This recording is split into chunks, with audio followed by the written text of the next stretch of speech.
जमीन चीन को दे दी गई है। हमारे सहयोगी मनीष प्रसाद इस वक्त जुड़ गए हैं और दो और खास मेहमान हमारे साथ जुड़ गए हैं। हम सबसे करेंगे चर्चा बारी बारी से, लेकिन सबसे पहले मनीष, वही बात जो राहुल गांधी ने कल कही थी कि भारत अपनी जमीन चीन को दे रहा है, वही बात आज एक बार फिर उन्होंने कही कि फिंगर 3 से फिंगर 4 के बीच की जमीन भारत की जमीन थी, लेकिन भारत अब उसमें पेट्रोलिंग भी नहीं कर सकता। सच क्या है? मीनाक्षी, राहुल लेकिन आर्मी के टॉप सोर्स, आर्मी और साथ में 2013 तक 6 से लेकर जितने भी एग्रीमेंट हुए उसकी जो पूरा बेस है, दरअसल वो पूरी तरह से ये समझाता है कि फिंगर 4 की पोजीशन, परसेप्शन लाइन और क्लेम लाइन में अंतर है। परसेप्शन लाइन भारतीय जो सेना है उसकी फिंगर 8 पे है, और जो क्लेम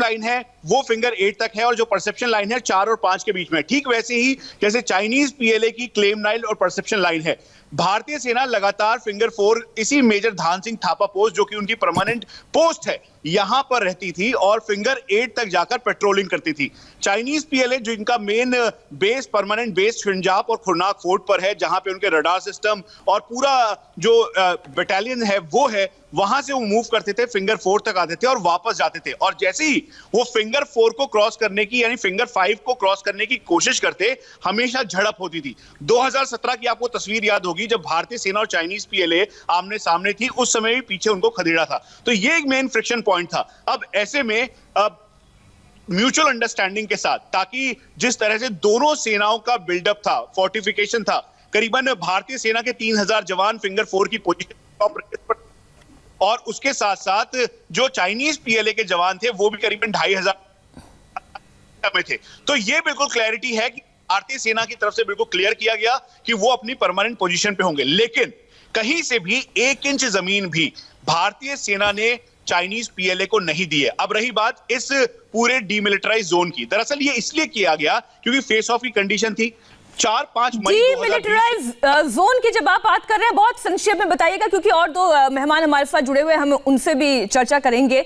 ये जोन कौन सा है? ये कौन से फिंगर से कौन से फिंगर के बीच में है, और क्या यहाँ पर पेट्रोलिंग भारतीय आर्मी भी कर सकती है या नहीं? ये भी थोड़ा सा डिटेल दीजिए। मीनाक्षी, भारतीय सेना और चाइनीज पीएलए इस एरिया में पहले से ही पेट्रोल करते आए थे, लेकिन 4 और 5 मई 2020 के बाद स्थिति बदली, फेस ऑफ की कंडीशन हुई, इसीलिए म्यूचुअल अंडरस्टैंडिंग के साथ ही कॉन्फ्लिक्ट ना हो, इसीलिए फिंगर 4 से लेकर फिंगर 8 तक का जो ये पूरा एरिया है, इसे नो पेट्रोल जोन टेम्परेरी घोषित किया गया है, ताकि यहां पर भारतीय सेना और चाइनीज पीएलए आमने सामने ना आए और झड़प ना हो। झड़प का मतलब है कि कहीं से भी कोई क्लैश ना हो और बड़ा क्लैश ना हो। इसी से बचने के लिए ये जो एग्रीमेंट हुए, 9th core commander level talks हुए, उसके अंदर ये तय किया गया कि किसी भी कॉन्फ्लिक्ट से बचने के लिए दोनों सेनाएं अभी टेम्परेरी यहां पर पेट्रोल नहीं करेगी। भारतीय सेना फिंगर 4 तक यानी फिंगर 3 की अपनी परमानेंट पोजीशन पर रहेगी, फिंगर 4 को क्रॉस करेगा, वहीं चाइनीज पीएलए फिंगर 8 को क्रॉस नहीं करेगा। तो इसका मतलब यह है कि सबसे बड़ा झटका चाइनीज पीएलए के लिए है, क्योंकि वो अपने पूरे बिल्डअप के साथ। अब जो दर्शक यहाँ पर आपकी इस पूरी डिटेल को सुन रहे होंगे, उनके सामने एक तस्वीर तो क्लियर हो गई। पहली तस्वीर ये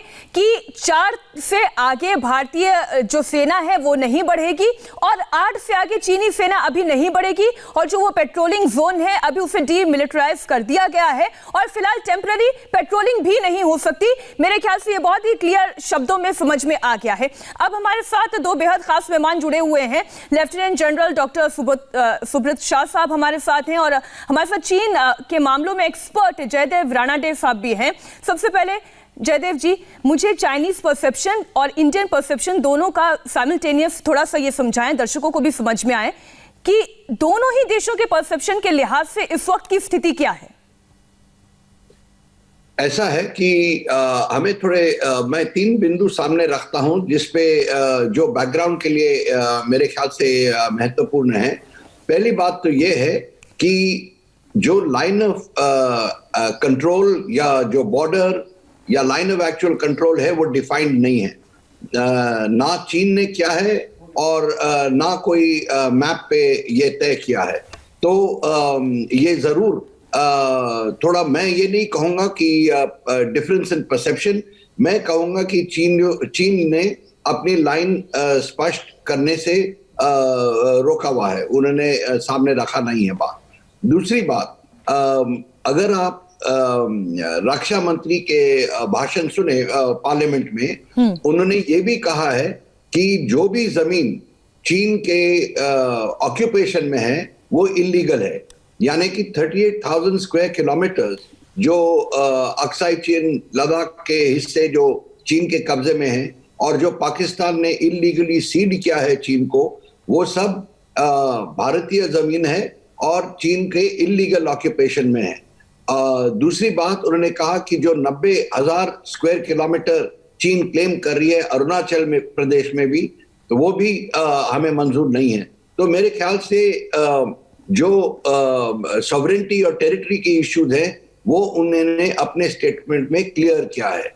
दूसरी बात, जहां तक ये पेट्रोलिंग की है, अलग अलग जगह में पेट्रोल्स अलग अलग जगह जाते हैं, वहां कभी कभी झड़प होती है, कभी स्टैंड ऑफ हो जाती है, वो चलता रहता है।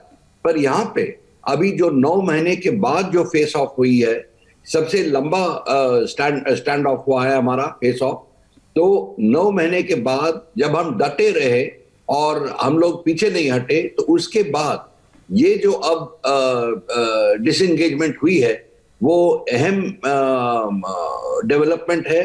वो बहुत छोटी से सीधे शब्दों में सर आपसे पूछती हूँ, रानाडे साहब, जो राहुल गांधी ये कह रहे हैं कि हमने अपनी जमीन को खो दिया है, क्या ये सच है? नहीं, तो बिल्कुल नहीं। ये देखिए, जो पुराने पोजीशंस थे हमारे, ये धन सिंह थापा पोस्ट, हम वहां गए हैं। जो चीन जो है वो अपनी फोर्ट सीरीजैप जो होती थी फिगर 8 के ईस्ट में, वो वहां पे गए हैं। और पेट्रोलिंग जो है वो बिटवीन द टू, मतलब इन दोनों जगह के बीच में, वो टेम्पररीली सस्पेंड हुई है। मैं टेम्पररी को अंडरलाइन करूंगा। और दो बातें इसमें हम लोगों को ध्यान में रखना चाहिए। एक, कि ये जो डिस्कशंस हो रही हैं, ये आर्मी लेड डिस्कशंस है। हमारे एक लेफ्टिनेंट जनरल हैं वहां पे जो ये डिस्कशंस को लीड कर रहे हैं, और उनको जरूर पता होगा कि हमारे लिए क्या एडवांटेजेस है और क्या डिसएडवांटेजेस है। और 9 महीने के लिए जब हमारी फौज वहां पे तैनात रही है, वो जमीन यील्ड नहीं करेंगे, वो पीछे नहीं है। बिल्कुल क्लियर हो गई है सर, अब ये पॉइंट भी एकदम क्लियर हो गया। जो दर्शक अभी देख रहे होंगे उनके सामने स्थिति एकदम स्पष्ट हो गई है। सुब्रत शाह साहब, ये राहुल गांधी कौन सी परसेप्शन की बात कर रहे हैं? ये भारतीय सेना का तो परसेप्शन नहीं है ना, ये वो परसेप्शन है जो भारत सरकार ने सामने रखा है, संसद के अंदर एक जिम्मेदाराना बयान दिया है। ये वो उनका ये कौन सा परसेप्शन है जो ये कह रहे हैं कि भारत ने अपनी जमीन, पवित्र जमीन चीन को सौंप दी है?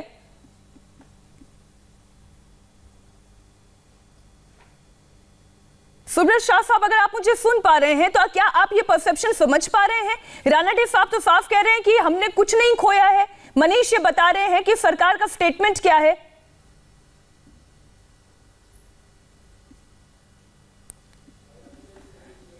शाह साहब के पास शायद मेरी आवाज नहीं पहुंच रही है। मनीष, ये तो बहुत हैरानी की बात है जब एक्सपर्ट्स ये कह रहे हैं कि हमने खोया कुछ नहीं है, हम एकदम स्टेटस को वाली सिचुएशन में आ रहे हैं, तो फिर ये कौन से परसेप्शन की बात हो रही है?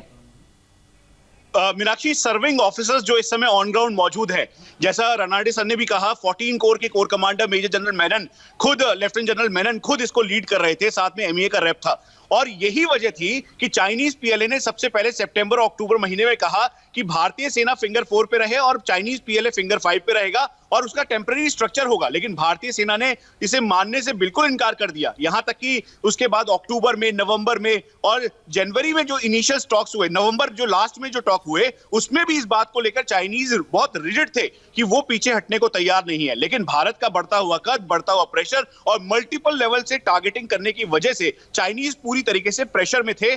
इधर ही नहीं, 826 किलोमीटर के ईस्टर्न लद्दाख के सेक्टर में नहीं, बल्कि 3488 किलोमीटर के लाइन ऑफ एक्चुअल कंट्रोल पर। इसीलिए जहां पर चाइनीज पीएलए का डिप्लॉयमेंट था फिंगर 5, फिंगर 4 के पास और ऊपर टॉप रिजेस पर, वो पीछे की तरफ गया। और यही वजह थी कि अब वो अपने स्ट्रक्चर को डिसमेंटल कर रहा है। अभी का अपडेट यह है कि हमें जानकारी मिल रही है कि जो सीनियर ऑफिशियल इस समय खुद वहां पर मौजूद हैं, आईटीबीपी और साथ में भारतीय सेना के, उनके मुताबिक जो चाइनीज पीएलए ने अपना स्ट्रक्चर जो कि माउंटेन रिजेस के ऊपर बना रखा था, जिसमें परमानेंट स्ट्रक्चर बंकर से, उसको डिसमेंटल करना शुरू किया है। अपने कॉम्बैट व्हीकल्स आईसीवीज को वो पीछे ले जा रहा है।